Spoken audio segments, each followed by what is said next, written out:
A busy space station hummed with life, a sprawling hub where beings from every corner of the galaxy mingled. The hum of intergalactic commerce filled the air, with traders negotiating deals and diplomats exchanging tense pleasantries. In the midst of this, an alien journalist observed, her features calm, antennae still as she scanned the scene. Her species was known for its logic, a quiet pacifism woven deeply into their culture, and to them, the idea of war seemed antiquated, barbaric, even. Yet here she was, with a singular purpose that had her feeling as unsettled as she was intrigued. Humanity. The word itself stirred reactions among the station's inhabitants, a mix of awe, admiration, and quiet dread. To her kind, humans were an enigma, rumored to be both excessively fierce and remarkably inventive in conflict. Some whispered they were the most terrifying warriors in the galaxy, though to her analytical mind, it all seemed exaggerated. Surely no species would willingly embrace violence to the extent rumored about humanity. Still, the journalist had arrived to investigate, determined to learn if these myths had any truth, or if humanity was simply a misunderstood species, shaped by legends and half-truths. The journalist's questions began with an edge of skepticism. She leaned in, asking why humanity, a species known for its technological achievements, still relied on what many considered primitive weapons and old-world tactics. Surely, with access to advanced energy-based weaponry, humans wouldn't still be using things like ballistic projectiles and outdated physical combat methods. The retired commander's response was a quiet chuckle, his eyes twinkling with a hint of pride as he sipped his drink. He explained that humanity viewed warfare differently from most. "For us, combat isn't just about the weapons," he said.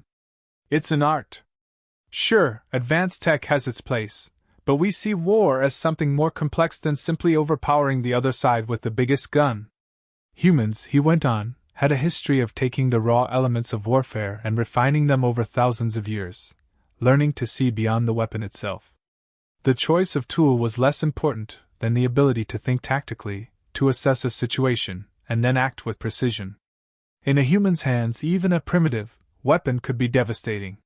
He reminded her that for centuries, humanity had developed and used weapons long before advanced energy systems or plasma shields were an option. Earth's history was filled with resourceful people who transformed basic objects into lethal tools. "We didn't have energy shields back then," he chuckled. "But we had shields made of wood, metal, and discipline. We understood that no weapon was perfect, but also that anything could be lethal if used the right way. This resourcefulness," he explained, "didn't vanish when humans reached space. It became a central part of their identity, especially in combat." The journalist listened, intrigued by this perspective. The commander shared stories of Earth's wars, where sometimes sheer willpower and inventive tactics triumphed over technology. He described battles where small groups of humans, vastly outnumbered, survived by combining cunning with creativity. "We don't always have to rely on the most sophisticated tech to win," he said. "A piece of sharpened metal, a well-placed explosive, sometimes that's all we need to turn the tide." Curious, she pressed him on humanity's apparent fascination with surviving extreme odds. The commander acknowledged that humans had developed a peculiar relationship with conflict. While many alien cultures perfected tools that minimized direct confrontation, humanity chose a different path. "For us, survival and combat are in our blood," he continued, his voice lower. He explained that long before humans even understood the concept of alien species, they were battling nature itself. They faced predators, harsh climates, and each other. "When you're forced to survive against the odds," he said, "you learn to see conflict differently. It's not something to avoid, it's something to master." He described the strange irony in human psychology. They had a knack for fighting but were always looking to improve upon how they fought. Humanity didn't simply adopt the most advanced weaponry. It continuously questioned and tested each method until they found the most efficient way to survive. This attitude, the commander claimed, was why humans adapted so quickly in battle. "When you're a species that has been inventing new ways to fight since before it could read or write, you develop instincts most others can't understand." This mindset puzzled the journalist. In her culture, as in many others, The aim of technology was to remove any element of danger or unpredictability. Yet humans, it seemed, thrived on the unpredictable, often choosing to embrace challenges that other species would find reckless. The commander leaned in, sensing her confusion. To us, the unknown isn't something to fear, it's something to conquer. That's what makes us unique. He went on to share an example that particularly illustrated humanity's adaptability. During a recent battle with an alien coalition, humanity's forces found themselves outgunned and surrounded. Their fleet was outdated compared to their enemy's sleek, technologically superior ships. Instead of surrendering, however, the humans did something unexpected. They used their own ships as battering rams, employing ancient naval tactics to confuse their opponents. Some humans launched chemical rockets from obsolete platforms, creating diversions and overwhelming their enemies' sophisticated defenses with sheer unpredictability. The journalist could hardly believe it. But it sounds so chaotic, she said, struggling to understand the approach. The commander merely shrugged. To us, there's beauty in chaos. Where others see confusion, we see opportunity. That's why we don't just rely on advanced systems. We blend old and new, primitive and cutting edge, to create something our enemies can't predict. The journalist saw the pride in his eyes and began to understand that humanity's strength lay not in aggression alone but in a carefully honed ability to adapt, improvise, and stay unpredictable. As the conversation drew on, the commander revealed that humanity had learned to see warfare not simply as destruction but as problem-solving under extreme conditions. Combat for us isn't just brute force, he explained. It's thinking, planning, adapting faster than anyone else.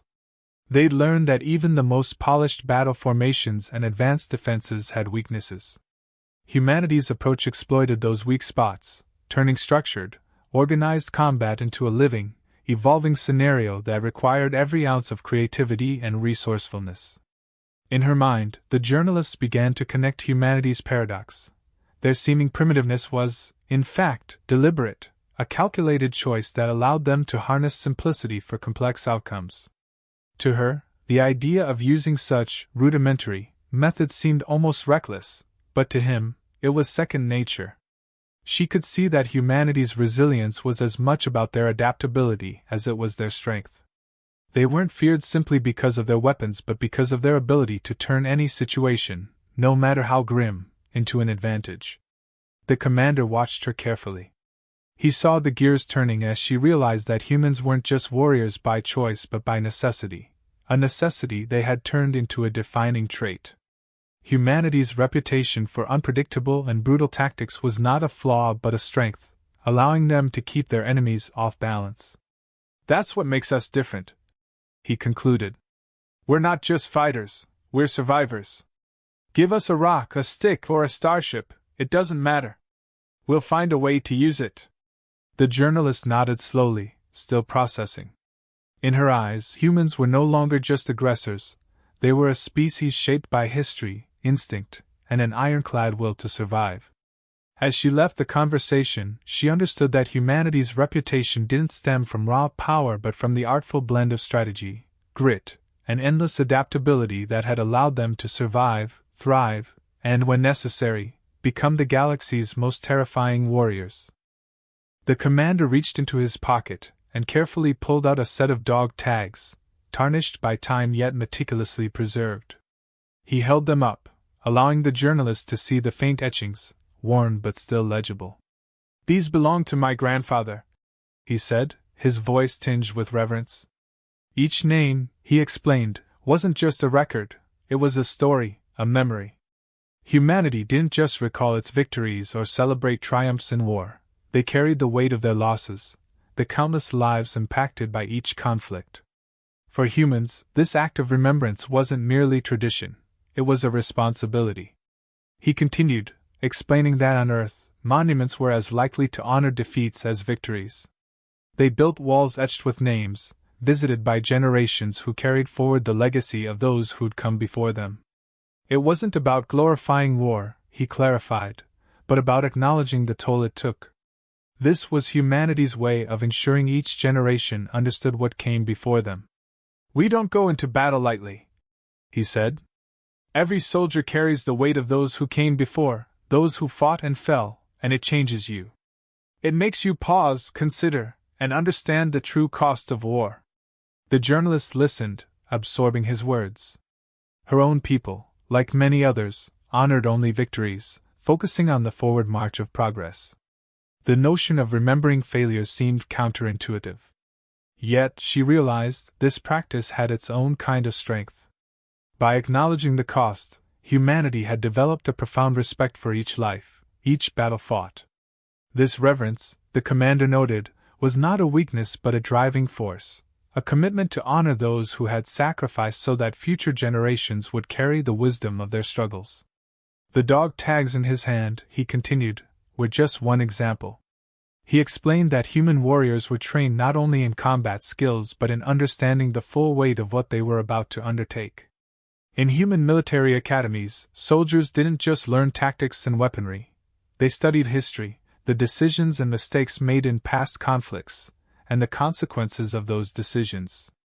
They learned to see war not merely as a tool but as a last resort, a step to be taken only when absolutely necessary. It's not enough to know how to fight, he said quietly. You have to know why you're fighting.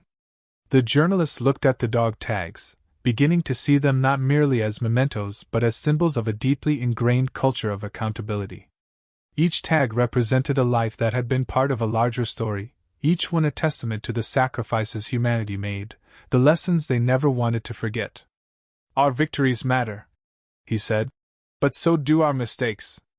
We don't shy away from remembering them because they remind us that war is never without cost. Every decision carries weight, and those who follow will have to live with that weight. To the journalist, this mindset seemed both foreign and fascinating. Here was a species that could embrace both strength and restraint, power tempered by purpose. As he spoke, he described how these memories of past conflicts shaped human soldiers. They weren't taught to revel in combat but to understand its gravity. Humanity, he noted, viewed war not as a glorious act but as a burden to be shouldered only by those willing to carry it responsibly. Every time we send soldiers into battle, we remember the lives lost before, he said. That's why we fight cautiously, sparingly. We know what it costs. His words lingered, carrying a weight that the journalist hadn't expected. The journalist found herself reflecting on the differences between her own species and humanity. To them, memory was not a living thing. It was preserved in books and monuments, detached from daily life. But to humans, memory was woven into the fabric of their culture, a guiding force that informed each step they took. She began to understand that this wasn't simply a tradition but a philosophy, an ever-present reminder that every life, every decision, held meaning. The commander's gaze grew distant as he recounted a tale from his own experience, a skirmish where his squadron had been outnumbered. He shared how the weight of those dog tags, the legacy of his grandfather and countless others, had pushed him to make choices that valued both strategy and the lives under his command. They could have overwhelmed the enemy at great cost, but instead, they employed a strategy that minimized casualties on both sides. We remember the value of every life, he said softly. We carry that into every battle, no matter how small or grand. The journalist felt the depth of his words, sensing the gravity with which humans approached their actions. It became clear that their power wasn't just in their tactics or combat skills but in the collective wisdom they carried. She realized that humans fought not only with weapons but with history, with a burden of memory that reminded them of the stakes each time they went to war. Every step was measured, every decision deliberate. They didn't rush into conflict blindly but approached each situation with the careful awareness that their actions would become part of this legacy. To her, this perspective was almost paradoxical. How could a species that seemed so fierce carry such restraint? But now, she understood that it was this reverence for memory, this need to honor those who'd fallen, that gave humans a unique sense of purpose in warfare. They didn't fight for the thrill of victory or to dominate. They fought because they understood the importance of protecting what mattered. This philosophy, he explained, made them cautious yet relentless, capable of compassion yet unyielding when the moment demanded it. As he put the dog tags back into his pocket, he looked at the journalist, and summed it up simply. "We don't just remember the victories," he said. "We remember the costs.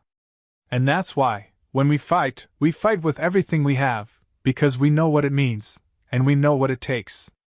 His words hung in the air, resonating with a power that transcended the conversation. For the first time, the journalists saw humanity's strength not just in their actions but in the weight of history they carried with them, a weight that guided their every choice. The journalists left that conversation with a new respect for humanity's approach to warfare.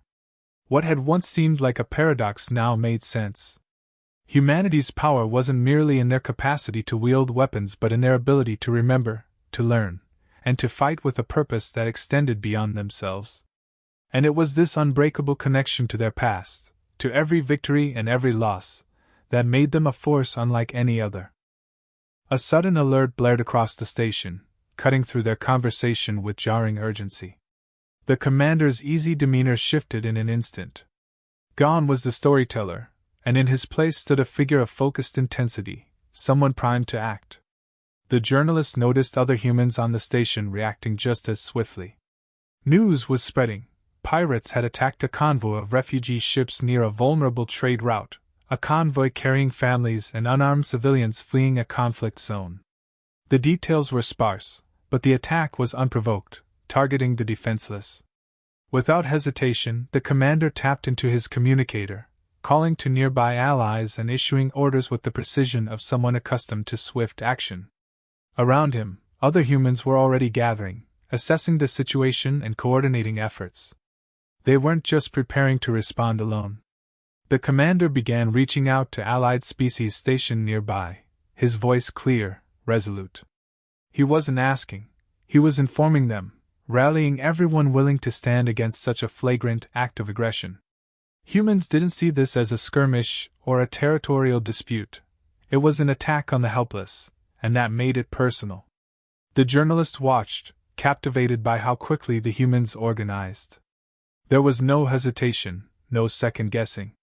She had heard of humanity's tendency to form alliances but hadn't expected it to be so seamless. They contacted allies with an efficiency that was striking, sending detailed, concise information, setting up a coordinated response within minutes. The human commitment to collaboration in crisis was like a force of nature, one she was witnessing firsthand. This wasn't about a tactical advantage, it was a matter of principle. The journalists realized that for humans, these actions weren't motivated by pride or a desire for conquest. They were driven by an unshakable sense of justice. As the humans mobilized, she could see a fire in their eyes, a cold, focused anger not born from ego but from a need to protect. They weren't warriors in the typical sense, they were protectors, and the innocent lives under threat called to a deep, instinctual duty within them. This wasn't a call to arms for glory or territory, this was a response to a fundamental violation of their values. The journalists began to understand that their fearsome reputation wasn't based on bloodlust but on an unyielding commitment to defend those who couldn't defend themselves. Humanity's reputation, it seemed, was built not on aggression but on a relentless pursuit of justice. Her own species, she knew, avoided conflict, seeing it as primitive and unnecessary. But watching humanity, she began to question her assumptions. Here was a species that could act with terrifying intensity, yet the reason for their action was noble, a commitment to principles they valued above their own safety. Their swiftness, their willingness to bring others into the fold, it all pointed to a species whose strength lay not in brute force but in unity, in purpose. There was no hesitation among them. Every human seemed to understand their role, to know exactly what was at stake. She felt a chill, sensing the full weight of humanity's potential unleashed. The humans continued coordinating as she observed. Their communications were clear, focused, and above all, effective. Within minutes, nearby Allied fleets had agreed to mobilize, and even species historically neutral to human affairs were joining the effort.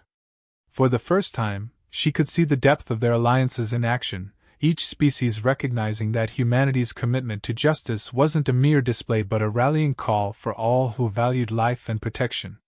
This wasn't an individual response, it was a collective movement, one that transcended species and backgrounds. Humanity wasn't just defending the convoy, They were making a stand against injustice itself. The journalist realized that for all the stories she had heard, she hadn't understood the core of humanity's motivations. They didn't seek war for its own sake, nor did they revel in violence. Instead, their willingness to fight was bound by a fierce ethical code, a standard they held themselves to, one that made them guardians more than conquerors. She began to feel the tension in the air, not from fear, but from anticipation. Every human moved with purpose, aware of the stakes and committed to seeing it through. They weren't concerned with the consequences for themselves. They had already made peace with the risks. Their actions were driven by something far greater, a moral compass that, when aligned, became an unstoppable force. This response, this readiness, revealed something deeper about humanity. They had an instinctual understanding of when to hold back and when to unleash their full might. Watching them prepare, she understood that they were terrifying not because they enjoyed battle but because they were willing to go to extraordinary lengths for what they believed was right. Their restraint in peacetime was equal to their fury when protecting those under threat. In this moment, she saw that they were warriors, yes, but warriors bound by a code that transcended personal gain or pride. As the final preparations were made, the journalist sensed the weight of the moment. She felt the depth of their resolve, the fierce determination that came not from love of battle but from a promise to shield the innocent and stand against injustice wherever it arose. She realized that their power lay not just in their ability to fight but in the collective strength of their resolve, their capacity to rally, to protect, and to do so without hesitation. For them, this wasn't a choice, it was a duty. In that moment, she understood why humanity was feared. Not because they wielded weapons with deadly precision, but because they wielded their values, their sense of justice, and their alliances with unwavering force. Their reputation as warriors was built not on dominance but on this fierce, righteous fury they called upon only when the innocent were in peril. This was the core of their power, and it was unlike anything she had ever seen. Human and allied ships converged on the coordinates, forming a perimeter around the pirate fleet with flawless precision. From her vantage point, the journalist observed the swift and seamless coordination, an effort that left no gaps for the pirates to exploit. Trapped with no way out, the pirates' ships halted, as if realizing the inevitable. On the broadcast screen, the human commander's voice cut through, calm but unyielding, offering them one clear choice: surrender. For a moment, silence reigned as the pirate captains considered. Then, one by one, messages of surrender trickled in, each conceding defeat. Yet a few defied the offer, choosing to fight. Those ships surged forward, launching a last-ditch assault that was met with equally swift, decisive action. Allied forces neutralized the threat efficiently, showing no unnecessary aggression but leaving no room for further resistance. The human commander's expression remained steady, his attention unwavering. This was no game to him, it was a responsibility. The operation moved forward with methodical control, each step designed to minimize destruction while guaranteeing security. The journalist noticed a striking duality in the way the humans handled the situation. They could have unleashed overwhelming force, crushing every pirate vessel with sheer power. Instead, they followed their protocol, choosing calculated mercy over unrestrained aggression. The commander's offer to surrender wasn't a moment of weakness, it was a statement. Humanity's code dictated that, whenever possible, they extended an outstretched hand, even to those who had acted without honor.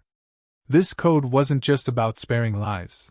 It was about principles, about shaping a future where enemies knew that resistance wasn't only futile but unnecessary. She watched, understanding now that for humans, victory wasn't the end goal. True victory lay in preventing future conflicts, in ensuring that those who had fought against them would choose never to again. The remaining pirates, seeing the futility of further defiance, accepted the terms, their aggression quelled not by fear alone but by the calculated restraint humanity demonstrated. There was a message embedded in this offer, a message that rang clear even from the broadcast: humanity valued peace as much as it valued strength. As the ships began to power down and surrender was confirmed, the journalist felt the weight of the moment settle around her. Humans possessed a power that went beyond brute strength. They had the ability to choose when to wield that strength and, equally, when to restrain it. The swift neutralization of the rebels had been as calculated as the offer for surrender, an act that showed they held the power to destroy but chose instead to resolve. This kind of control was rare, and the journalist found herself marveling at it, sensing the profound discipline it must take to hold back such force.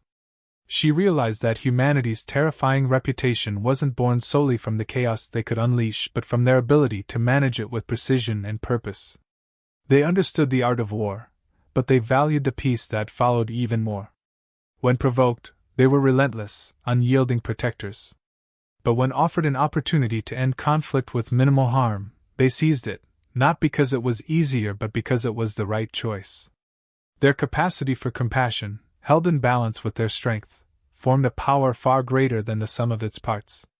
The broadcast shifted as humanity and their allies secured the area, transitioning from tense vigilance to a calm, ordered aftermath. Relief and camaraderie spread among the crews, and messages of gratitude flowed between allied ships. For the humans, this wasn't a celebration of victory but an acknowledgement of peace restored, a quiet but meaningful satisfaction that didn't require fanfare. The journalist saw smiles among the humans as they exchanged nods with their allies, each one aware that they had accomplished something far more significant than winning a battle. They had prevented future ones. As the operation concluded, the journalist reflected on what she had witnessed. Humanity's reputation as warriors wasn't just because they were formidable in battle but because they knew when not to fight. Their code of mercy, their drive for justice, their commitment to alliances, it all spoke to a species that valued not just survival but meaning. Humans didn't seek war, but they wouldn't hesitate to defend those in need. They fought with purpose, choosing restraint over rage, and in doing so, turned each act of mercy into a lesson for those who would threaten the peace. The journalist's initial skepticism melted away, replaced with a respect that ran deeper than fear. She had come to understand that humanity's power wasn't defined solely by their skill in battle. It was defined by the principles they upheld within it. Their code, demanding mercy, wasn't a sign of weakness but a warning to any future foe. Humans could be ruthless, but only by choice, not by nature. And that choice, to balance mercy with strength, made them the galaxy's most formidable protectors. The humans and their allies raised a quiet toast as the pirate ships were secured, their final act one of solemn respect rather than triumph. The journalist, watching from afar, understood now that humanity's true power lay in the restraint they chose. In every conflict, they brought with them a reminder: they would defend fiercely, but they would offer peace even when others expected only wrath. This was why humanity was feared, not for the destruction they could bring but for the control they wielded over it. As she concluded her report, she knew it would capture something no one else had truly grasped. Humanity's strength didn't lie in their weapons or tactics but in the choices they made when wielding them. And it was this choice, this discipline, that made them the galaxy's most terrifying warrior species, not because they were brutal, but because they chose not to be. As the final moments of the operation settled into calm, the journalist observed the humans and their allies gathered, raising their glasses in quiet camaraderie. There was no boasting, no grand celebration, just a shared acknowledgement of peace restored. Watching them, she felt the profound weight of her newfound understanding. She had come here to uncover why humans held such a fearsome reputation, expecting tales of violence or brute power. Instead, she had seen a depth that defied simple explanation. Humanity's mastery lay not in sheer force but in their memory of sacrifices past, their restraint in moments where rage could easily take hold, and their unwavering commitment to justice. She realized now that their power was defined by choice, a relentless dedication to protect, and an uncompromising moral code that guided them, even in war. This was why they were feared. Not for their capacity to destroy, but for the strength it took to hold back.